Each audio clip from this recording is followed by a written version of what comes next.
Internalized homophobia or internalized transphobia is when a person who falls within that identity believes the negative stereotypes that exist about that identity. Here are some helpful ways we can eradicate internalized homophobia and transphobia. We can challenge negative self-talk or negative talk around the LGBT community by not laughing at jokes that are promoting negative stereotypes. Yeah, because God forbid that you're making jokes. Jokes are super harmful. The whole point of making a joke is that you don't mean what you say, like you weren't being serious. And if you were actually homophobic, transphobic, you wouldn't hide it, you would just say it like it is. And today's topic is about internalized homophobia and transphobia, meaning it's the person who's gay and trans themselves who are transphobic and homophobic. I cannot believe I'm making a video about this.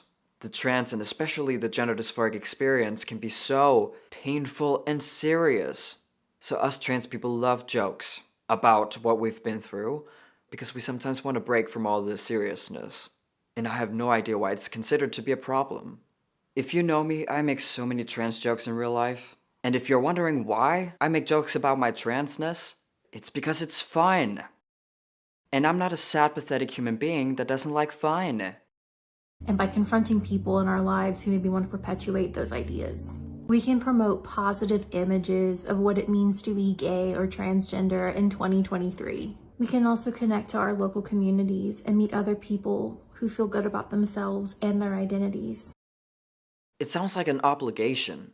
Why can't LGBT individuals just live their lives the way that they want? Why should it be so much work to be LGBT? Who decided that? You, the straight cis ally, or whatever you are?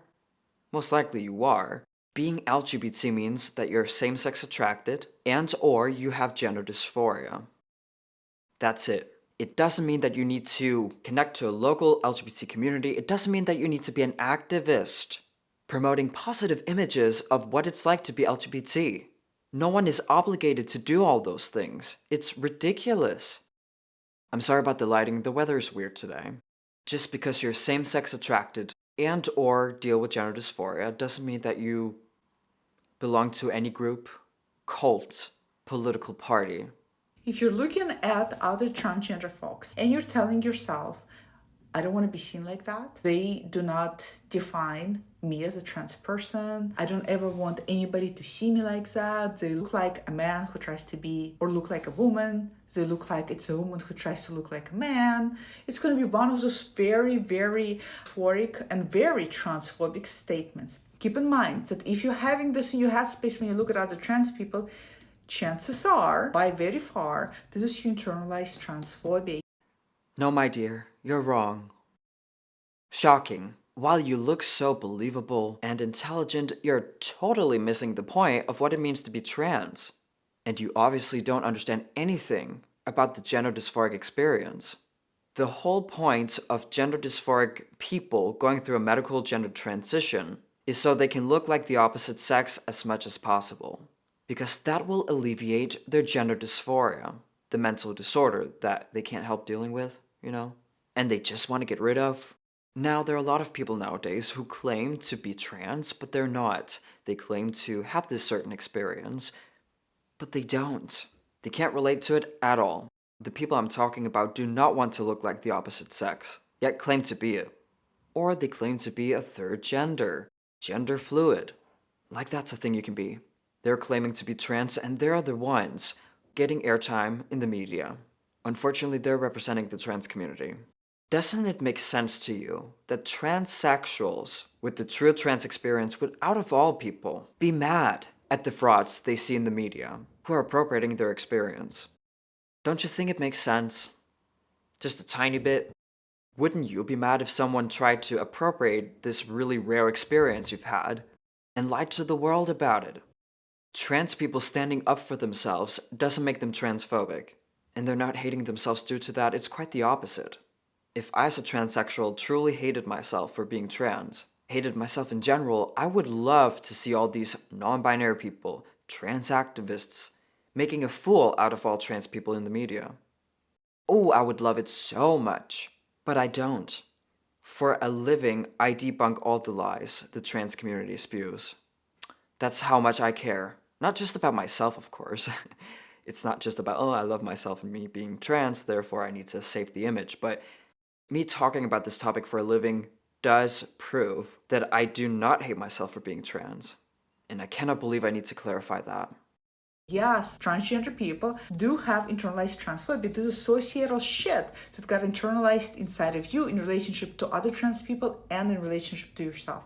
So be mindful of that, and that's something you need to work on and something that you need to detox for yourself. Don't tell me what to do. I think you should be working on not trying to, as a non-trans person, control how trans people live their lives. It's not a good look, and it's embarrassing that you talk so much about transphobia. I'm assuming you're against transphobia, yet you're acting super transphobic right now. Okay, I'm not being that serious, but I am just so tired of seeing these cis allies who believe they know the correct way for trans people to live their lives when they have no idea what it's like to deal with gender dysphoria. Trans activists scream on a daily basis, affirm me, affirm me, affirm me. Let's talk about affirmation. The most affirming thing you can do as a non-trans person who wants to be considered an ally is to understand the science behind gender dysphoria. Acknowledge it, and especially acknowledge it as a mental disorder. Because if it's not a mental disorder, then what is it? A choice? To feel uncomfortable in your own skin? In your birth sex? Nope. It doesn't matter that you will never know what it's like to deal with this gender-related discomfort. That's not the point. The point is believing in the truth. Do you honestly believe that you're the greatest ally in the world if you're lying to people just because they're LGBT, especially the T? Can lies ever be true affirmation? No. Gender dysphoric females and males, aka transsexuals, live in the real world. Our lifestyles are quite weird and rare, but we still believe in reality. We know we can't change our biology. We know what our true sex is. All the other people who believe in more than two genders, that women can have full-size beards and a huge dick, and there's no difference between them and biological females, are liars, they're phonies, and shouldn't be affirmed, whatever that means anymore. No one should listen to them. Listen to us real transsexuals. We're kind of the experts because we actually transitioned. So this lady talked about detoxing. I have detoxed myself. And the way I did that was to acknowledge reality. A couple of years ago, I said to myself, I'm a woman. That's a fact that I will never be able to change. And it's okay. I don't need to change facts about biology, the real world, in order to be happy. I can be happy as a gender dysphoric female, as a woman living my life as a man, with knowing that I'm not a real man and I will never be a man. I can still live a great life. And I do live a great life. Due to my medical transition, I have alleviated the symptoms of gender dysphoria, so I feel better. My mental health is better already, and I'm not gonna lose anything. I'm not gonna feel worse mentally just because I acknowledge the truth. It also detoxed me because I no longer had to lie to my surroundings about my situation, about my gender. I was thinking, wow, now I live in the same reality as everyone else. That's a great feeling. So I don't really see the internalized transphobia anywhere. And after watching this video, do you notice any signs of me dealing with internalized transphobia? Me hating myself, in other words. Because I personally don't see it. And I don't see it with the other people who are like me, who are also speaking out against the trans community. I actually only see really strong people on the internet who truly want to make a difference, who want to save the community, even though it's quite hard to this point, but I like to believe I'm a strong person after reacting to these two videos. A lot of woke, cis, straight, white women want trans people like me to be weak, because they believe we're weak. And that's why nobody, not even ourselves, should make anti-trans or anti-LGBT jokes. We should control what our friends say about LGBT.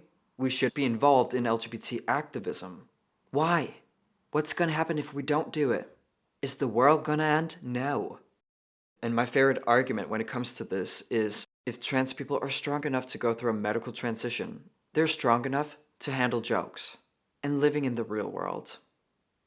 Thank you all for watching. If you want to see more content like this, remember to hit subscribe and the notification bell. If you want to support me and my channel, you can become a member, or I have my PayPal link in the description down below. Follow me on social media. I love you and I cannot wait to see you in the comments. Peace out.